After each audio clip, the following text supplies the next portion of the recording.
Double triple इसका rate जाते रहता था। ठीक है, तो जक्काई की इमेज बहुत खराब थी। जक्काई एक पापी मनुष्य था, एक चुंगी लेने वाला था, उसके जीवन में गलतियां थी, उसके जीवन में पाप था। मेरे प्रियो, मेरे जवानों, मेरे बच्चों, मैं आपको बोलना चाहता हूँ कि आपके जीवन में जितनी भी मिस्टेक्स हैं, गलतियां हैं, इससे फर्क नहीं पड़ता, क्योंकि यीशु का लहू उन सबको साफ और क्षमा करने की शक्ति रखता है। मैं आपको बताना चाहता हूँ वचन से कि जिस घड़ी आपको यीशु को देखने की इच्छा होती है, जिज्ञासा होती है, चाहत होती है, वो आपकी जीवन की एक कॉलिंग है, वो आपके जीवन की एक बुलाहट है। आपने ध्यान दिया, जक्काई पापी मनुष्य था, जीवन में गलती थी, मिस्टेक्स थी। एक भी जगह पर यीशु ने नहीं बोला कि मन कराओ। एक भी जगह पर लूका 19 इसलिए मैं बोला, खोल के देखिए, प्रभु ने नहीं बोला कि पश्चाताप करें, प्रभु ने नहीं बोला कि राख पर लेट, राख को अपने सिर में डाल, टांट पहन, नथिंग।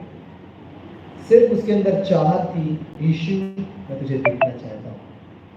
इसलिए मैं हमेशा बोलता हूँ, कुछ तो होता है जब आप यीशु को देखते हो, समथिंग हैपेंस। और ये जो होता है, ये हमेशा सुपरनैचुरल होता है, जो आपकी समझ में एट अ टाइम नहीं आता, पर अंदर से कुछ ट्रांसफॉर्मेशन होली स्पिरिट करते हैं, जो सब कुछ चेंज हो जाता है। समझ पा रहे हैं आप? आज आपके मन में प्रश्न आएगा, अर्पित हम यीशु को कैसे देख सकते हैं? जक्काई ने तो फिजिकल देखा अपनी आंखों से, हम कैसे देख सकते हैं? मैं आने वाले सेशन में और भी डिटेल में आपके साथ शेयर करूंगा, पर इस चीज़ को जान के रखिए कि आप यीशु को वचन में देख सकते हैं। किसमें?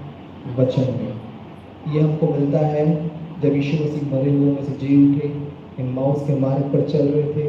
आपको याद है, क्लियोपास और जो उसका साथी था, उनकी आंखें बंद थी, वो यीशु को नहीं देख पाए। तब यीशु ने क्या किया?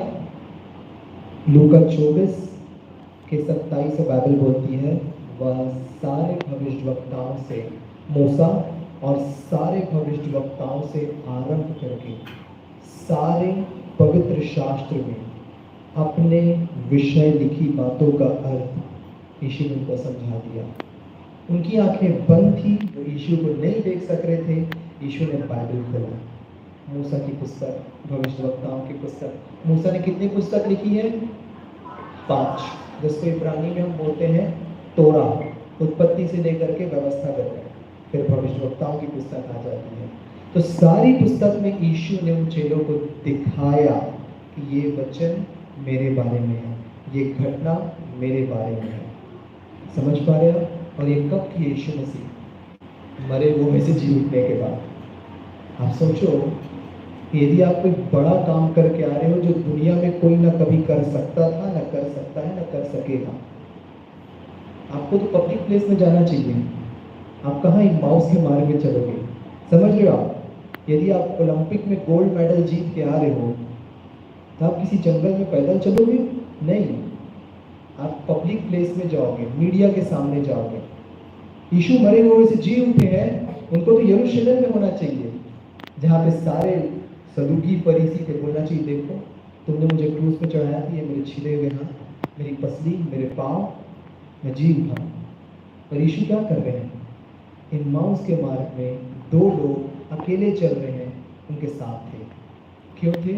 क्योंकि वो 2 लोग उदास थे, निराश थे, उनके जीवन में डिसअपॉइंटमेंट थी।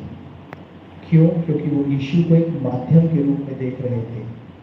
कभी भी आप यीशु को एक माध्यम के रूप में देखते हो ना, कि यीशु के पास हम आए हैं चंगाई पाने के लिए, यीशु के पास आए हैं छुटकारा पाने के लिए, यीशु के पास आए हैं आर्थिक आशीष पाने के लिए। काम हो जाता है, वापस हो जाते हैं। जब आप यीशु को माध्यम के रूप में देखोगे, आपके जीवन में निराशा आएगी। पर मेरी बाइबल बोलती, जब वो निराश थे, यीशु आप उनके नजदीक हो गया।